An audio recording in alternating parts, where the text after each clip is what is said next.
வணக்கம். 7ஆம் திகதி மார்கழி மாதம் 2024ஆம் ஆண்டு. புலம்பெயர் தேசத்தில் வாழ்ந்தாலும் மண்ணையும் மக்களையும் தம் மனதோடு வைத்து தமது பெற்றோர்களான அமரர்கள் செபஸ்டியான் பிள்ளை மரியநாயகம் மற்றும் திரேசம்மா அவர்களின் நினைவு நாளை முன்னிட்டு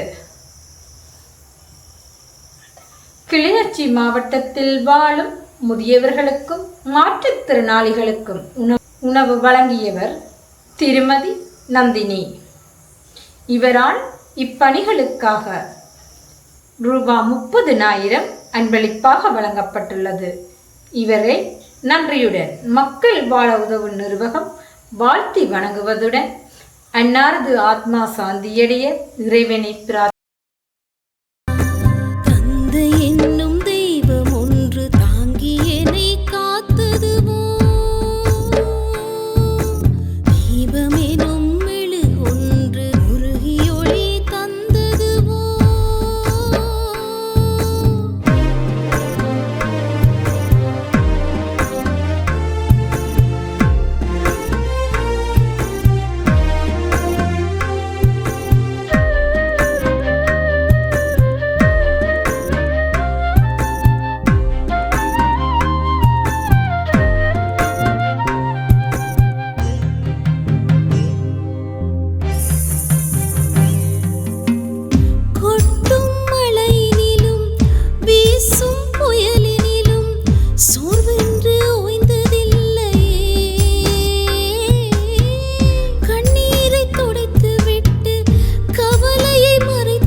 ஒன்று தாங்கிய